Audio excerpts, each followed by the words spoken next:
Olá, mais uma semana estamos aqui para as aulas, os vídeos da disciplina de Biologia do nosso pré-vestibular social da Fundação CCERJ, que atende a todos os alunos desse pré-vestibular, mas também que vem servindo para outros alunos interessados em temas relacionados à biologia. Então, a coordenação de biologia agradece toda a atenção, toda a disponibilidade e disposição que vocês vêm tendo conosco nas últimas semanas, estudando, aprendendo um pouco da nossa biologia. E esse assunto de hoje, fazendo uma continuação dos conteúdos do nosso módulo 2, especificamente os capítulos 10 e 11, nós vamos falar um pouco sobre um tema na apostila chamada de alimentos e as células. A parte 1, porque a parte 2, o segundo vídeo, será disponibilizado na próxima semana. Então nós vamos dar aqui uma visão geral sobre ATP, ou adenosina trifosfato, glicólise, fermentação e uma visão geral de respiração celular. Sempre lembrando que esses vídeos eles têm a intenção de dar uma abertura, uma introdução a esses temas que precisam ser aprofundados, não só com a leitura, para quem tem acesso dos capítulos ou unidades do módulo 2 nesse caso, mas também buscar informações confiáveis na internet, conversando com seus professores, com os seus mediadores, os seus tutores, especialmente do nosso pré-vestibular social. Bom, para a gente falar de energia, de alimentos, a gente tem que falar sobre o ATP, que é chamada de adenosina trifosfato. Por quê esse nome? Porque ela é formada por uma união, um agrupamento por ligações químicas da adenina com a ribose. Já vimos essas moléculas anteriormente, quando estudamos nucleotídeos. E a formação do chamado trifosfato devido à presença de 3 ligações químicas com a presença do fosfato. Essas ligações covalentes, essas ligações químicas, elas podem ser rompidas, liberando energia para a célula. O ATP ele funciona, portanto, como uma molécula capaz de armazenar, capturar e transferir energia para os processos celulares. Na física, a gente fala que a energia é a capacidade de realizar trabalho. Na bioquímica, na biologia, na bioquímica, nós podemos dizer que a energia é a capacidade de gerar mudanças nas células, fazer alterações químicas que vão ocorrer dentro da célula.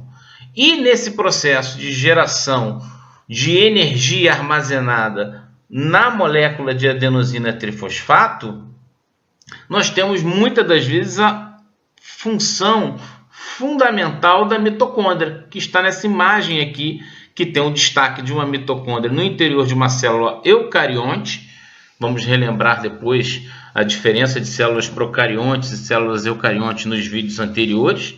Então, a célula eucarionte possui uma chamada organela, que muitas das vezes é utilizada como uma usina de força, entre aspas, vamos ter sempre cuidado com essas correlações, da célula, porque ela produz muito ATP, a mitocôndria.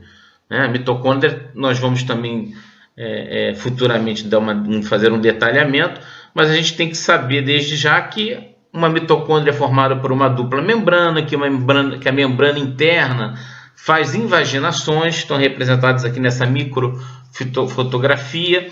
Existem as chamadas cristas mitocondriais e a matriz mitocondrial. E no interior da mitocôndria ocorrem etapas fundamentais da chamada respiração celular. Porque quando ocorre a produção de ATP dentro das mitocôndrias, nós temos o uso do oxigênio molecular, o O2. Então, esse processo chamado de respiração celular ocorre grande parte dentro das mitocôndrias com consumo de oxigênio molecular. Então, o ATP ele é produzido, gerado a partir dos processos de respiração celular, fermentação, que a gente vai ver no próximo slide, e é disponibilizada essa energia a partir do momento que essa molécula de glicose ela é hidrolisada, As reações químicas ocorrendo a hidrólise. Essas ligações de fósforo do fosfato são quebradas e aí ocorre a liberação de energia para os processos celulares. E forma-se a adenosina difosfato, não trifosfato, porque uma dessas ligações são rompidas e o rompimento dessa ligação libera energia para o funcionamento da célula. E nós temos aqui nessa última imagem o ciclo do ATP. Então, o ATP gera ADP mais um átomo de fósforo e o ADP mais o átomo de fósforo é recomposto numa nova molécula de ATP. E o que ocorre é o seguinte, a energia gerada na produção do ATP, melhor dizendo, na transformação do ATP mais ADP mais um átomo de fósforo, ou seja, o ATP se convertendo numa molécula de adenosina difosfato Deixa eu voltar aqui. Mais fósforo, produz-se uma energia que é utilizada no metabolismo. Nesse caso, anabolismo é o quê? É um conjunto de reações de construção. Por exemplo, construção das fibras musculares. Transporte ativo, que consome ATP, movimentos celulares, todo o conjunto de alterações e de reações químicas fundamentais para o anabolismo celular. Por outro lado, quando ocorre a formação do ATP por meio da junção de uma molécula de adenosina difosfato mais um átomo de fósforo para a formação do ATP, essa energia é proveniente dos alimentos. Por sua vez, essa energia dos alimentos ela vem do processo de catabolismo e da respiração celular, que nós acabamos de explicar anteriormente. Então, assim se fecha esse chamado ciclo do ATP. ATP forma-se ADP mais átomo de fósforo, por causa dessa hidrólise da molécula de ATP, libera-se energia para os processos celulares. Por outro lado, a entrada, o input de energia proveniente dos alimentos vai possibilitar a nova geração de ATP. O que é mais utilizado é a glicose. Por isso esse próximo slide, que a gente até, peço perdão, eu dei uma acelerada, eu cliquei aqui no computador, agora retornamos. Então, a glicose é a principal molécula, aquela que é mais usada na produção de ATP. Então, as rotas de produção de energia podem ser divididas em glicólise e fermentação ou glicólise e respiração celular. Qual é o resumo? Na fermentação, não há uso de oxigênio, mas se produz ATP. E na respiração celular, toda molécula de glicose é degradada, formando gás carbônico, hidrogênio e energia. E é evidente que a produção de energia na respiração aeróbica, com o uso de oxigênio, gera mais ATP. Por quê? Porque ocorre uma degradação total da molécula de glicose. Vocês já estão vendo aí aparecendo duas imagens aqui coloridas à esquerda. Mas vamos devagar. Olha, aqui nós temos, onde eu estou passando a seta, uma molécula de glicose mais 6 moléculas de oxigênio e o processo de respiração celular completo, com um consumo de oxigênio, portanto, respiração aeróbica, vai ocorrer uma degradação completa da glicose. Então, a produção de energia é maior na respiração celular do que na fermentação. Uma coisa importante que vocês podem pesquisar é o uso nas indústrias de biotecnologia dos processos de fermentação. Nós consumimos diversos produtos no nosso dia a dia, inclusive produtos muito importantes para a economia, vindo de processos fermentativos. Então, isso vale a pena vocês darem uma olhada, darem uma estudada, conversarem com seus mediadores sobre esse tema. Não, só vou dizer aqui, por exemplo, produção de cerveja, produção do álcool, de combustível, está relacionado ou não com algum tipo de fermentação?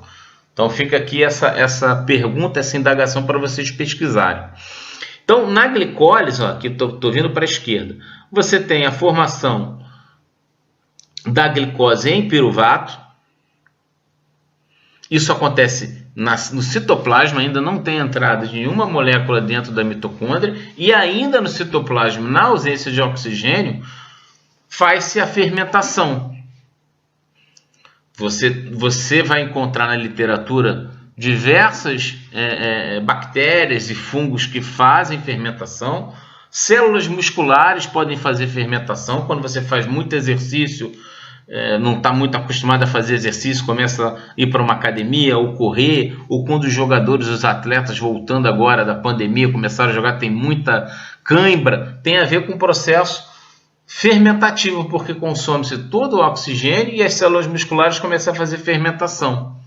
E aí produz-se uma substância tóxica para as células musculares, para o músculo, e aí o indivíduo fica com dores musculares, tem cãibra e etc. São aqueles sintomas de um consumo total de oxigênio que o músculo começa a produzir energia por meio de processos fermentativos. Então, células humanas, por exemplo, fazem também fermentação sobre determinadas circunstâncias. Isso também é interessante vocês conversarem e aprofundarem com os seus mediadores. Tem muita coisa interessante que é usada em provas de vestibular e de Enem relacionada a esses processos de fermentação, não só para a área industrial, para o uso industrial, de consumo de produtos alimentares que nós adquirimos no nosso cotidiano, como também metabolicamente.